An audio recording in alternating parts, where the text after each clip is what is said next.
I was supposed to have my little studio area back by now, but instead, thanks to a continuing sequence of disasters and inconveniences, well, really inconveniences, all I have is this dungeon, which gave me an idea. Record some echoey, badly lit linking Look at Dungeon Keeper. Not really sophisticated with these links, all right? And that went in a way, a sort of a, hey, would you like to invalidate all your teenage memories kind of way?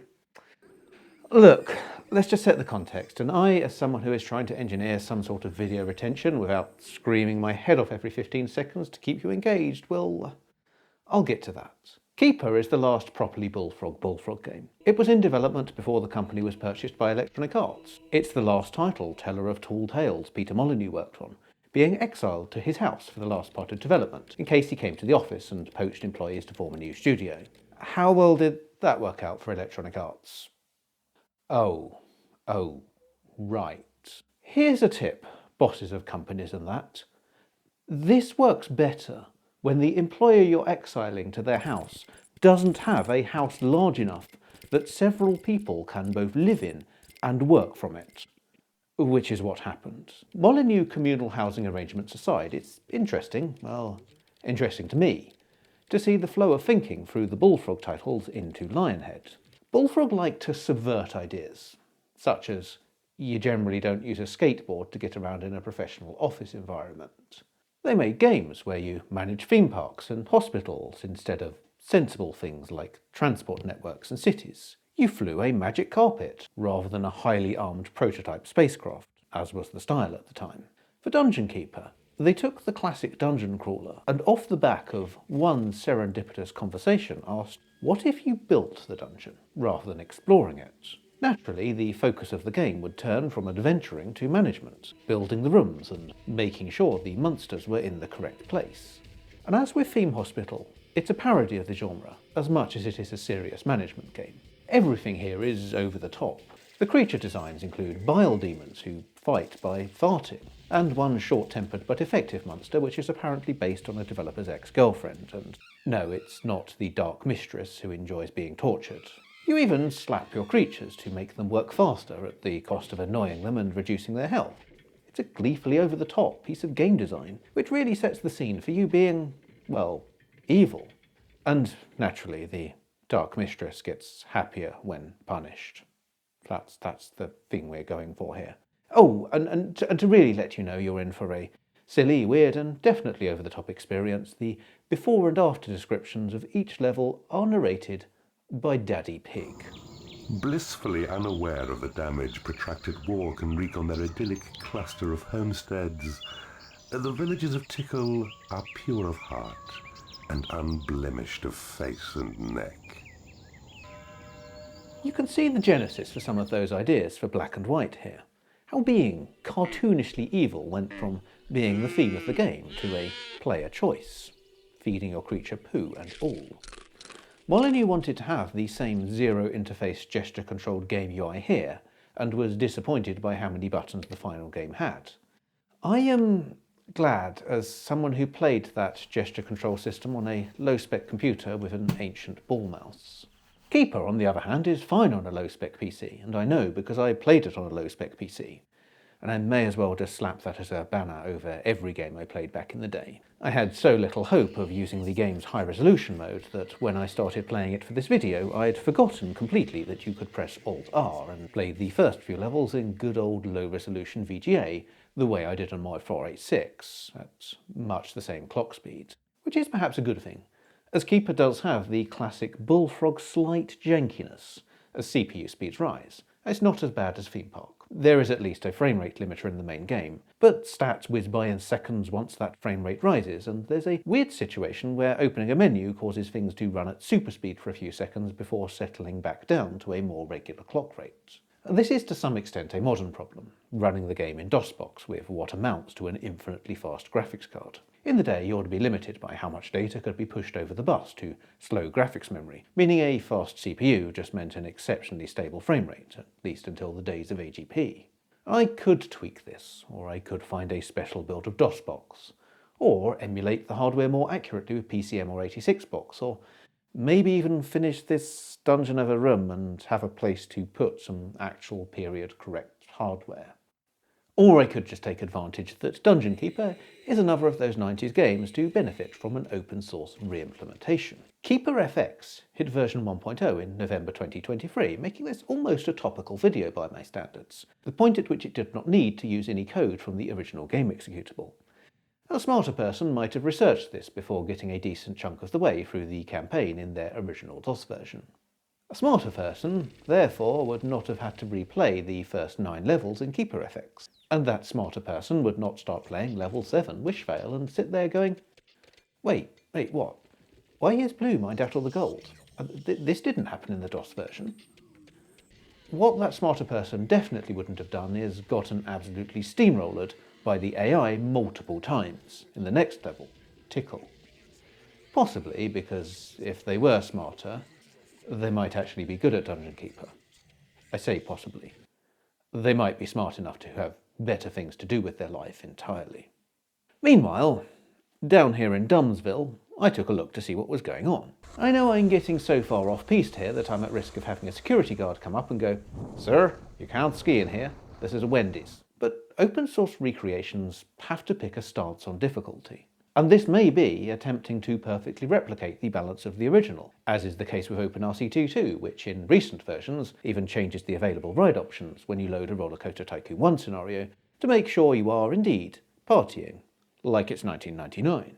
But it's also possible to remove exploits, buff up half-finished game mechanics, and improve the AI way beyond the point any original hardware would have been able to cope with it, creating a game to challenge even the hardcore fans who've been playing it for years and know every strategy inside out.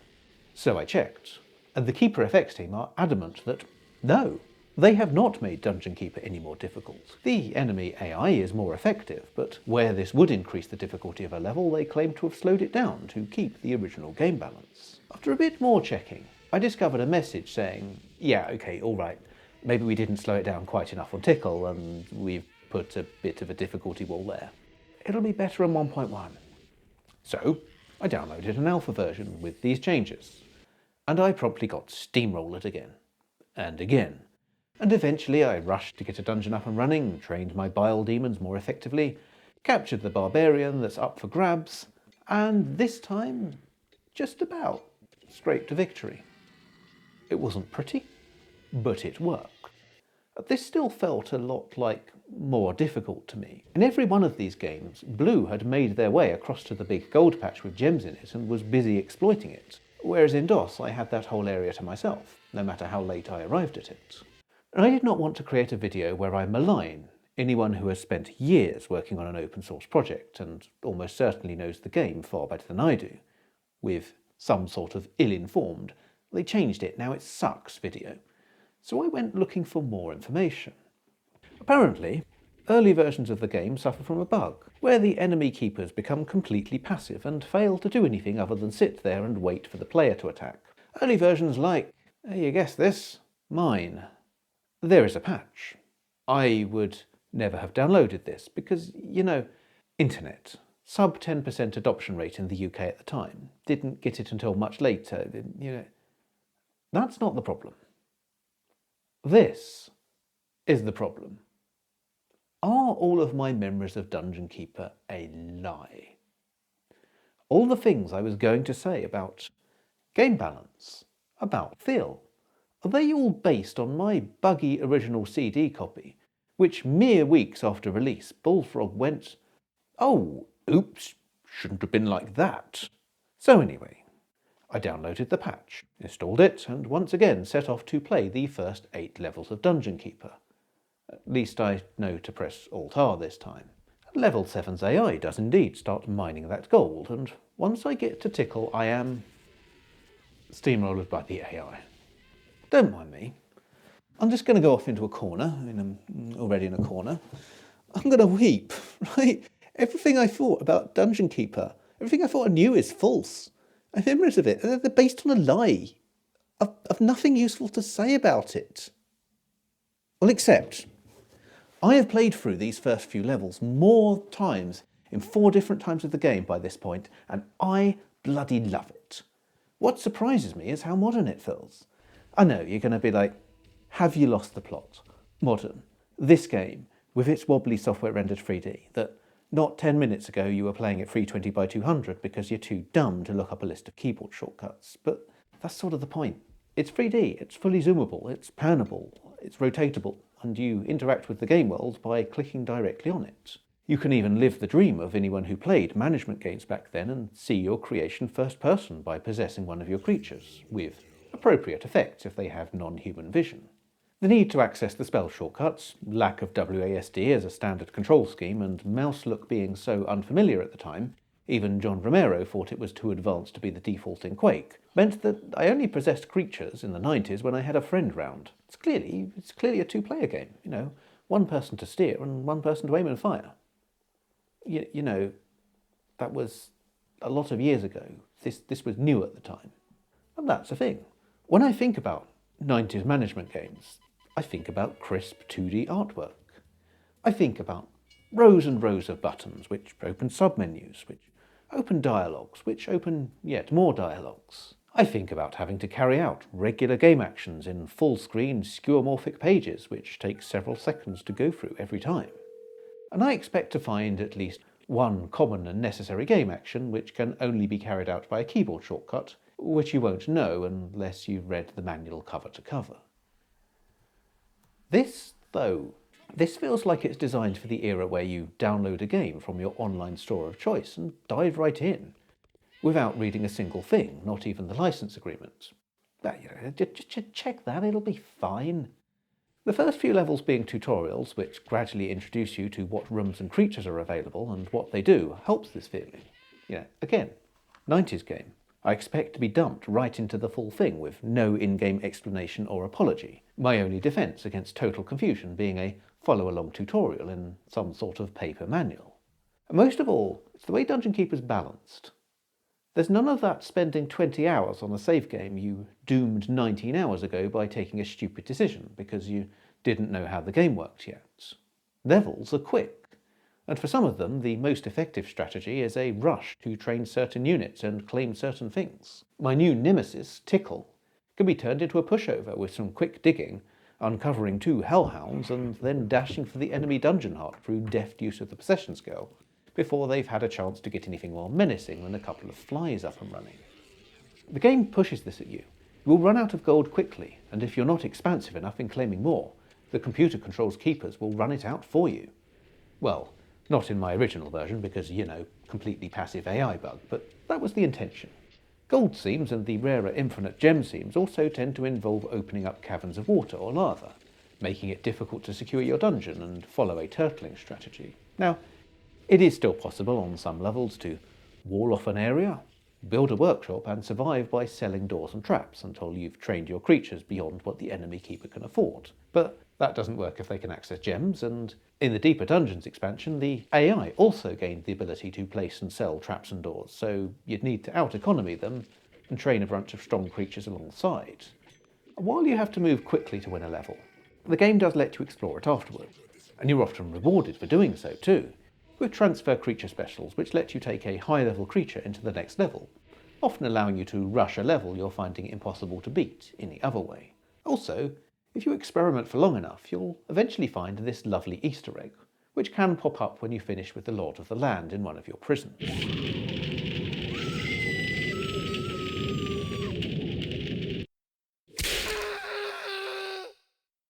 Because while Keeper pioneered a lot of modern sensibilities, it is still very much a game made by a small team with creative freedom in what appeared to be an extended house party at Peter's. It is crammed with in-jokes and secrets, birthday messages for the developers on the appropriate dates, a special level which appears only on the night of a full moon, cheat codes to access hidden messages. There are even Easter eggs which had to be taken out of the final release. One planned egg was that if you had a printer attached, later levels would start printing threatening messages as you played. And this must have been shooting BB guns out the office window until the other tenants yell at us levels fun at Bullfrog, but then Electronic Arts' army of testers started doing QA on the game in an office full of printers. Unsurprisingly, it was decided that perhaps having co-workers unexpectedly encounter pieces of paper saying, "I know thy name, I will destroy thy evil presence," if the game ever got played in a workplace, was kind of a bad idea. But I like this about it.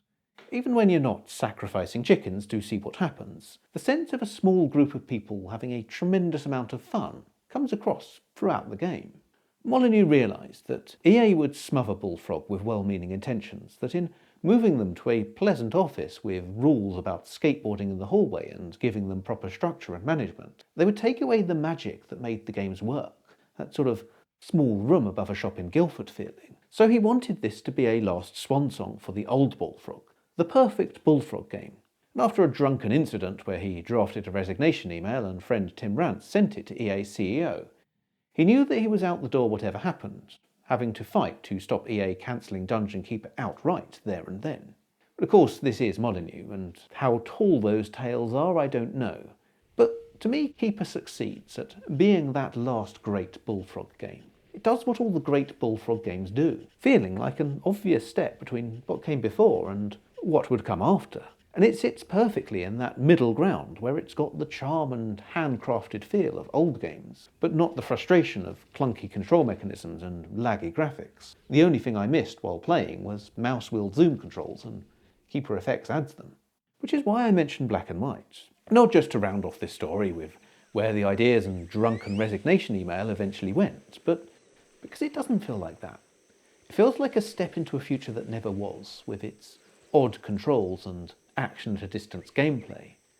It also treads more of the frustrating elements of modern games, with slow pace, excessive railroading, and a tutorial which feels like you're still learning how to pick up villagers and put them down, or stealthily follow druids. At a point, Dungeon Keeper would already have shown you tickle and handed your ass to you. It's where the world of Bullfrog became the world of Molyneux, where the promises became more ambitious, but the track record of delivering them became... Oh, we know that story, and YouTube will doubtless recommend you half a dozen videos about the reputation of Peter Molyneux once you've finished watching this one. But you should ignore those and watch that one there. Whatever it is. It's probably about memory or QBasic or something. That, or play Dungeon Keeper with functioning AI via KeeperFX, because it is really rather good.